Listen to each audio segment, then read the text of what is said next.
মমতা বন্দ্যোপাধ্যায় মদন মিত্র অথবা কল্যাণ বন্দ্যোপাধ্যায়দের রাশ টানতে চাইছেন কি? যদি টানতে চান তাহলে কেন? মদন বা কল্যাণ তো মমতারই গুণগান করেছেন, বারবার বলেছেন তারা নেত্রী হিসেবে, দলের প্রধান হিসেবে মমতাকে মানেন। হ্যাঁ, হয়তো বাহাতে হলেও চাঁদ সদাগরের মতো একটা ফুল অভিষেক বন্দ্যোপাধ্যায়কেও দিয়েছে, কিন্তু এটা বুঝিয়ে দিয়েছে তাদের প্রধান আরাধ্য মমতা বন্দ্যোপাধ্যায় তাদের কাছে। তো কল্যাণ বন্দ্যোপাধ্যায় মদন মিত্রদের রাশ টানার চেষ্টা তবে কেন? মমতা নিজের প্রশংসা পছন্দ করেন না এমন এমন কু অভিযোগ, এমন ভয়ঙ্কর বদনাম তার বিরুদ্ধে তার খুব ঘনিষ্ঠরাও কোনোদিন বা তার অতি বড় শত্রুরাও কোনোদিন দিতে পারবে না। আত্মপ্রশংসায় চটেননি, তাহলে কি অভিষেকের নিন্দায় চটেছেন? কল্যাণ বন্দ্যোপাধ্যায় মদন মিত্ররা তাহলে আর কি করলেন যার জন্য মমতা বন্দ্যোপাধ্যায় রাশ টেনে ধরতে হলো?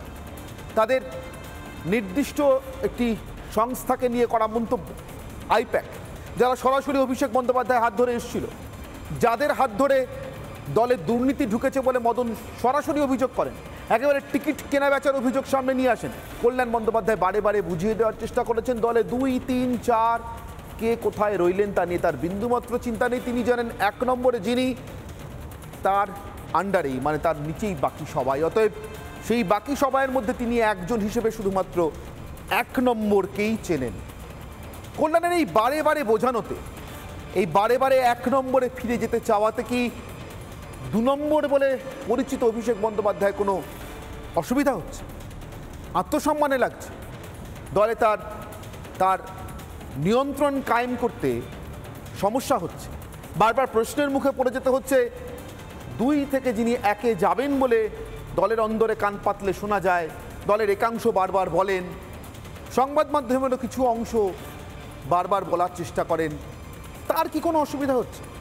যদি সত্যিই মমতা এবং অভিষেকের কোনো যুদ্ধ লেগে থাকে, তাহলে কি তাতে নিতান্তই উলুখাগড়া মদন কল্যাণরা, নাকি আসলে যুদ্ধটাই নকল? অথবা যুদ্ধটা চলছিল, কিন্তু পরিবারের যুদ্ধের শেষটা শেষমেশ মমতা মধুরেনেও টানতে চান, অর্থাৎ অভিষেকের হাতেই ক্ষমতা হস্তান্তর করতে চান, আর তাতে তার হয়ে গলা ফাটানোরা শেষমেশ আটি হয়ে আদারেই গড়াগড়ি যাবে। আসবো আজকের ভিতরে অনেকগুলো প্রশ্ন, যার সঙ্গে রাজ্যের ভোট, ভূত নয় ভোট, ভবিষ্যৎ সব জুড়ে আছে, সঙ্গে অবশ্যই তৃণমূল কংগ্রেসেরও ভবিষ্যৎ। আর এই রাজ্যেও কেজরিওয়ালের মতোই দুর্নীতি আর তোষণের শোষণে শেষমেশ মমতার শাসনের অবসান হবে কি হবে না, তৃণমূল আসলে 2 না আসলে 1, তার উপরও নির্ভর করবে এই বিতর্কের শেষটা। আসবো সেই বিতর্কে, তার আগে আজকে বিশেষ প্রতিবেদন। যে ঝামেলা করছে ধরে বার করে দেবো, তার রায় আমি মানি না। তার উপর নজর কিন্তু পার্টির রয়েছে, অদৃশ্য চোখ সবার মাথার উপর ঘুরে বেড়াচ্ছে। সিনিয়র লিডারদের যোগ্য মর্যাদা দিতে হবে, এটা আমি বারবার বলছি। পুরনো চাল কিন্তু ভাতে বাড়ে। তৃণমূলের রাশ কার হাতে?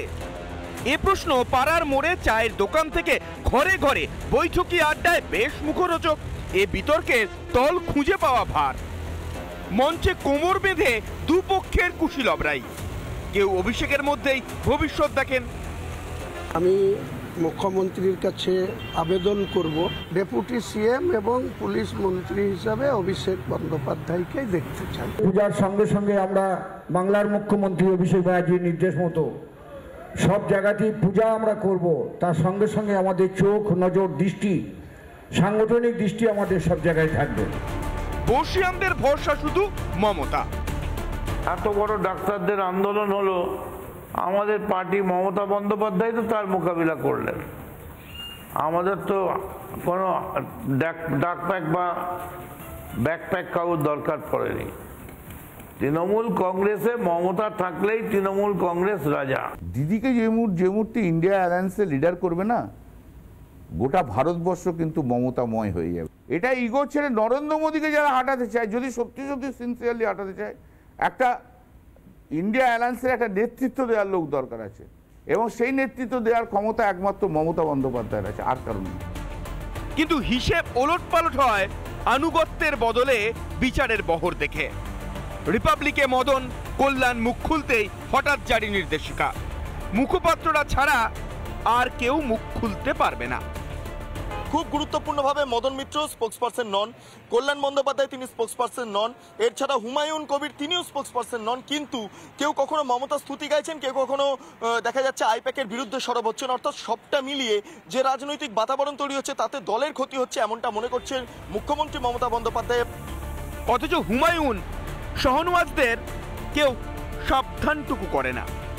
এহেন একচোখামির বিচার কেন? উলুখাগড়াদের মুখে সেলোটেপ এঁটে কি প্রমাণের চেষ্টা?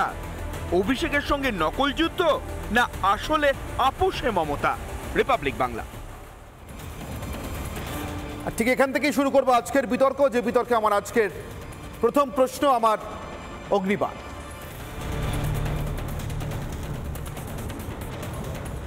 অভিষেক না দীপান্তর? কেন করছি প্রশ্ন? যে যুবরাজ অভিষেকের অপেক্ষায় থাকেন রাজ্যপাট পাওয়ার জন্য, সাধারণভাবে তার অভিষেকই হয়। যুধিষ্ঠিরের মতো কপাল হলে পাশা খেলায় হেরে রাজ্য খোয়াতে হয়। আর কিছু যুবরাজের ভাগ্যে সরাসরি দীপান্তরও লেখা থাকে যদি তারা বেশি উচ্চাভিলাষী হয়ে পড়ে। কি ঘটছে তৃণমূলের অন্দরে, যার ছায়া পড়বে রাজ্যের রাজনীতিতে? অভিষেক হবে না দীপান্তর হবে? ছেড়ে যেতে হবে। আমার সঙ্গে উপস্থিত যে অতিথিরা রয়েছেন তাদের সঙ্গে আজকে নিয়ে বিতর্ক করব, একে একে তাদের সঙ্গে পরিচয় করাই। আমার সঙ্গে এই মুহূর্তে 3 জন অতিথি উপস্থিত, আরও 2 জন আমার সঙ্গে যোগ দেবেন, আরও 3 জন আমার সঙ্গে যোগ দেবেন। আমার সঙ্গে উপস্থিত রয়েছেন বর্ষিয়ান সাংবাদিক নির্মল মুখোপাধ্যায়, আমার সঙ্গে রয়েছেন সমাজ মাধ্যম সাংবাদিক সন্ময় বন্দ্যোপাধ্যায়, আমার সঙ্গে রয়েছেন কংগ্রেসের মুখপাত্র সন্দীপা চক্রবর্তী, বিজেপি এবং বামেদের মধ্যে থেকেও মুখপাত্ররা আমার সঙ্গে যোগ দেবেন, তৃণমূলের তরফ থেকেও তৃণমূল সমর্থক আমার সঙ্গে যোগ দেবেন। শুরু করব নির্মলবাবু আপনার কাছ থেকে। কি ঘটছে, কি ঘটতে চলেছে? অভিষেক না দীপান্তর? দেখুন, অন্তর্ধান বলে আমি একটা লেখার কিছুদিন আগে লিখেছি, সবাই অনেকেই পড়েছেন সেটা। আমি আর বিস্তারে কিছু বলার দরকার নেই, ওই লেখাটার মধ্যেই সব বলা আছে। কিন্তু একটা জিনিস, লেখাটা মুশকিল আছে। আপনার লেখা হয়ে যাওয়ার পর আপনাকে লেখা নিয়ে কিছু জিজ্ঞাসা করলে আপনি মোটে মুখ খুলতে চান না। এখন এটা অন্যদের জন্য হয়তো কতটা সুবিধা অসুবিধা আমি জানি না, আমার জন্য ভয়ঙ্কর অসুবিধা। আমি ওই জন্য আপনাকে আমার জন্য আলাদা প্রশ্ন করে নিয়েছি, অভিষেক না দীপান্তর? অনেকে এটাতে তো মুখ খুলুন। অনেকে বলে আমার লেখা বড্ড প্যাঁচ থাকে, বোঝা যায় না কি বলতে চাই, মানে গুলিয়ে দেওয়া লেখা আর কি। যাই হোক, কিন্তু একটা জিনিস আমি দেখছি সেটা হচ্ছে মমতা বন্দ্যোপাধ্যায়, খুব উল্লেখযোগ্য ব্যাপার, মমতা বন্দ্যোপাধ্যায় পর্যায়ক্রমে নিজের দলকে বারবার আক্রমণ করে চলেছেন। এটা কেন? বিভিন্ন বিধায়ক, সাংসদ তাদেরকে সামনে তুলে নিয়ে এসে মমতা বন্দ্যোপাধ্যায় তাদেরকে হুঁশিয়ারি দিচ্ছেন, বলছেন এটা না করার জন্য, ওটা না করার জন্য। এইটার কারণটা আমার যেটা মনে হয়েছে যে আপনারা বলতে পারেন এটা একটা দলের সংশোধন, যারা ওদের দলীয় কর্মী তারা বলতে পারে, কিন্তু সাধারণ মানুষের কাছে এটা হবে যে মমতা ভনিতা করছেন, নাটক করছেন।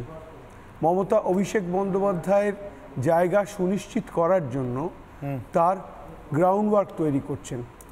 যে বৃদ্ধতন্ত্র তৃণমূল কংগ্রেসকে প্রায় খেতে বসেছে বলে অনেকের ধারণা, সেই বৃদ্ধতন্ত্রকে সঙ্গে অভিষেককে মানিয়ে নেওয়ার জন্য অনেক একটা সময় নিয়ে নিচ্ছেন, এবং এই সময় নিতে গিয়ে একটা নকল ছায়াযুদ্ধ একটা ক্রিয়েট করা হয়েছে আমার মনে হয়। এবং এই নকল ছায়াযুদ্ধটার 2 জন সৈনিক, প্রধান সৈনিক মমতা বন্দ্যোপাধ্যায়, দ্বিতীয় হচ্ছে অভিষেক বন্দ্যোপাধ্যায়। নানা ধরনের কন্টেন্ট দেখার জন্য লাইক করুন, শেয়ার করুন আমাদের ফেসবুক পেজ, সাবস্ক্রাইব করুন আমাদের ইউটিউব চ্যানেল। পাশাপাশি অন্যান্য ব্রেকিং নিউজের জন্য অবশ্যই চোখ রাখুন রিপাবলিক বাংলায়।